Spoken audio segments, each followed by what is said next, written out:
Shalom saudara, Rema hari ini terambil dari 1 Tesalonika pasalnya yang keempat, ayat 13 sampai ayatnya yang ke-18. Misteri sangkakala akhir zaman. Pernahkah kita membayangkan bagaimana sebuah bunyi yang akan menghentikan seluruh aktivitas dunia dalam seketika? Seringkali kita melihat film-film fiksi ilmiah menggambarkan akhir zaman dengan sebuah ledakan dahsyat atau bencana alam yang mengerikan. Namun Alkitab memberi gambaran yang jauh lebih agung dan spesifik mengenai momen tersebut. Peristiwa ini bukan sekedar tentang kehancuran, melainkan tentang sebuah pertemuan yang paling dinantikan oleh orang percaya. Di tengah ketidakpastian dunia hari ini, di mana berita perang dan bencana silih berganti, hati kita mungkin sering bertanya-tanya, kapan akhir dari semuanya itu akan tiba? Rasul Paulus dalam suratnya kepada jemaat di Tesalonika memberikan sebuah perspektif yang sangat berbeda dari ketakutan dunia.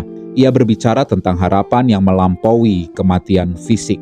Salah satu elemen paling misterius namun penuh makna dalam nats ini adalah bunyi sangkakala. Apakah ini hanyalah sebuah trompet biasa seperti yang kita lihat di orkestra? Atau ada makna profetik mendalam yang tersimpan di balik instrumen surgawi ini? Mari kita selami bersama makna di balik bunyi sangkakala yang akan menjadi tanda kedatangan Tuhan ini. Ayat utama kita terambil dari ayatnya yang ke-16, demikian bunyi firman Tuhan. Sebab pada waktu tanda diberi, yaitu pada waktu penghulu malaikat berseru dan sangkakala Allah berbunyi, maka Tuhan sendiri akan turun dari sorga dan mereka yang mati dalam Kristus akan lebih dahulu bangkit.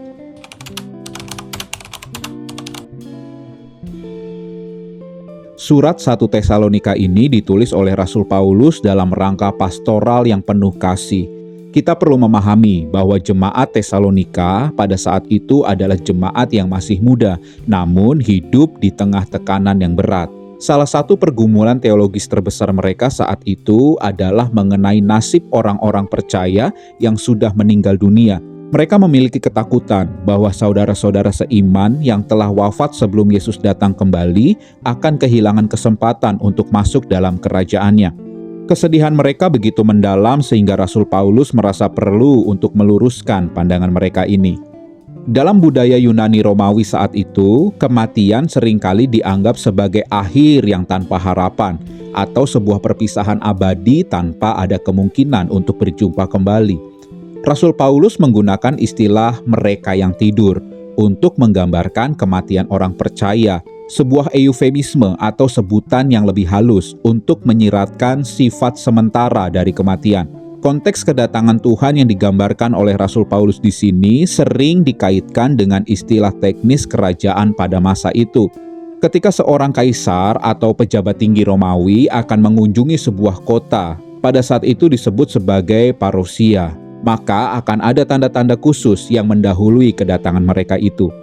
Warga kota akan keluar menyongsong pembesar tersebut di luar gerbang kota, untuk kemudian mengaraknya masuk dengan kehormatan masuk ke dalam kota. Rasul Paulus meminjam imajinasi budaya ini, namun membalikannya menjadi sebuah peristiwa ilahi yang jauh lebih spektakuler. Jika kedatangan kaisar ditandai dengan kemegahan duniawi, maka kedatangan Kristus ditandai dengan otoritas surgawi. Disinilah peran sangkakala menjadi sangat krusial dalam memahami bobot peristiwa tersebut. Sangkakala bukan sekedar alat musik dalam konteks kuno, melainkan alat komunikasi militer dan liturgi yang vital. Bagi orang Yahudi yang menjadi bagian dari jemaat mula-mula di Tesalonika, penyebutan sangkakala akan langsung membawa ingatan mereka pada sejarah panjang Israel. Sangkakala atau trompet sering berkaitan dengan momen-momen ilahi yang mengubah sejarah. Mulai dari turunnya hukum Taurat di Gunung Sinai hingga runtuhnya tembok Yeriko, sangkakala selalu hadir. Rasul Paulus ingin menegaskan bahwa kedatangan Yesus bukanlah peristiwa sunyi atau rahasia yang tersembunyi. Ini adalah proklamasi publik yang akan didengar oleh seluruh alam semesta. Jadi, bunyi sangkakala ini adalah tanda otoritas mutlak Yesus Kristus atas maut dan atas kehidupan.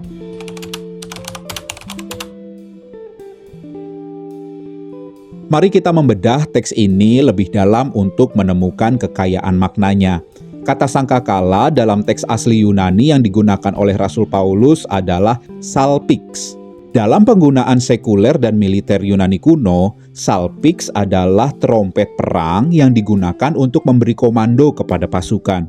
Bunyi ini bisa berarti perintah untuk menyerang, perintah untuk berkumpul, atau perintah untuk membongkar kemah dan berangkat.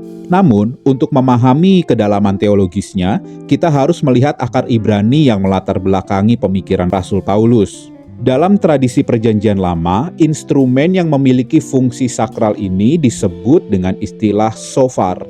Meskipun dalam teks Yunani Perjanjian Baru memakai kata salpix, konteks teologisnya sangat lekat dengan shofar dalam imamat Yahudi. Shofar biasanya terbuat dari tanduk domba jantan, bukan logam.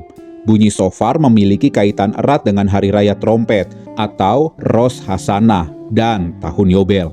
Pada tahun Yobel, bunyi sangkakala menandakan pembebasan bagi para budak dan pengembalian tanah pusaka. Inilah gambaran yang indah tentang apa yang akan terjadi saat Tuhan Yesus Kristus datang kembali. Bunyi sangkakala Allah adalah proklamasi tahun Yobel kekal, di mana kita dibebaskan sepenuhnya dari perbudakan tubuh yang fana. Selain itu, Rasul Paulus menyebutkan bahwa sangkakala ini berbunyi bersamaan dengan seruan penghulu malaikat.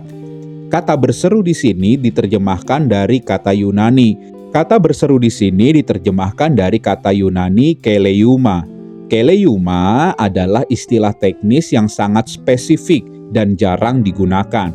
Ini bukan teriakan biasa, melainkan teriakan komando seorang laksamana kepada para pendayung kapal perang atau seorang jenderal kepada pasukannya. Jadi, suasananya adalah suasana otoritas militer yang penuh kuasa dan urgensi. Ketika salpix berbunyi dan keleuma diteriakan, itu adalah tanda mobilisasi pasukan kerajaan sorga. Menariknya, frasa sangkakala Allah atau dalam bahasa Yunani, salpix theo, hanya muncul di sini dan memiliki paralel dengan peristiwa di Gunung Sinai dalam Keluaran 19 ayat 13, 16, dan 19. Di Gunung Sinai, bunyi sangkakala yang sangat keras membuat bangsa itu gemetar karena hadirat Tuhan turun ke gunung itu. Namun nanti di zaman akhir ini, sangkakala itu berbunyi bukan untuk membawa ketakutan akan penghukuman bagi umatnya, melainkan untuk mengumpulkan umatnya. Kita juga bisa melihat paralel dengan 1 Korintus 15 ayatnya yang ke-52 dengan menyebutkan sangkakala yang terakhir. Dalam tradisi militer Romawi, ada 3 tiupan sangkakala untuk membongkar perkemahan. Tiupan yang pertama untuk mencabut tiang-tiang kemah. Tiupan kedua untuk bersiap berbaris. Dan tiupan ketiga atau terakhir untuk memulai bergerak jalan. Bunyi tiupan sangkakala terakhir menandakan bahwa masa berkemah kita di dunia ini sudah selesai. Saatnya bagi kita, bagi gereja Tuhan, untuk bergerak meninggalkan kefanaan menuju kekekalan. Pemahaman gramatika ini mengubah cara pandang kita dari ketakutan menjadi antisipasi yang penuh sukacita. Kita sedang menunggu sinyal untuk pulang, bukan sinyal kehancuran diri kita.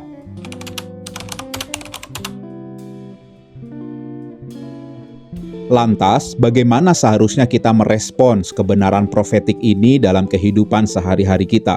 Pertama, bunyi sangkakala mengajarkan kita untuk hidup dalam kesiagaan rohani yang konstan. Di tengah kesibukan pekerjaan, ambisi, dan hidup dunia, telinga rohani kita harus tetap peka. Kita tidak boleh membiarkan kebisingan dunia membuat kita jadi tuli dan tidak dapat mendengar tanda-tanda zaman. Hiduplah seolah-olah sangkakala itu bisa berbunyi hari ini. Sikap ini akan membuat kita selektif dalam menggunakan waktu dan sumber daya yang Tuhan percayakan. Kita tidak akan menyia-nyiakan waktu dalam hidup kita untuk hal-hal yang tidak bernilai kekal. Yang kedua, pemahaman ini akan memberikan penghiburan yang radikal di tengah duka cita. Mungkin hari ini ada di antara kita yang sedang berduka karena kehilangan orang yang dikasihi di dalam Tuhan. Dunia ini melihat kematian sebagai sebuah titik akhir yang menyedihkan. Namun, keberadaan kita di dalam Yesus Kristus mengubah titik itu menjadi koma. Perpisahan kita dengan mereka yang mati di dalam Tuhan hanyalah sementara. Kita memiliki janji bertemu kembali saat sangkakala berbunyi. Ini adalah obat yang paling manjur bagi kesedihan yang berlarut-larut. Rasul Paulus menutup bagian ini dengan perintah.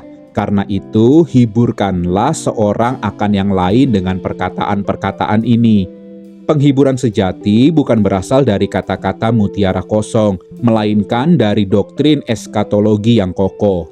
Ketiga, bunyi sangkakala adalah panggilan untuk hidup kudus dan tidak bercacat.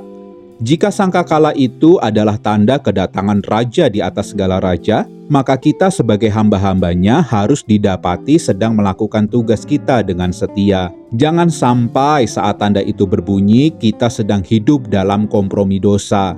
Mari kita pastikan jubah rohani kita bersih dan siap menyambut sang mempelai pria. Yang keempat, kita harus memiliki urgensi dalam pemberitaan Injil.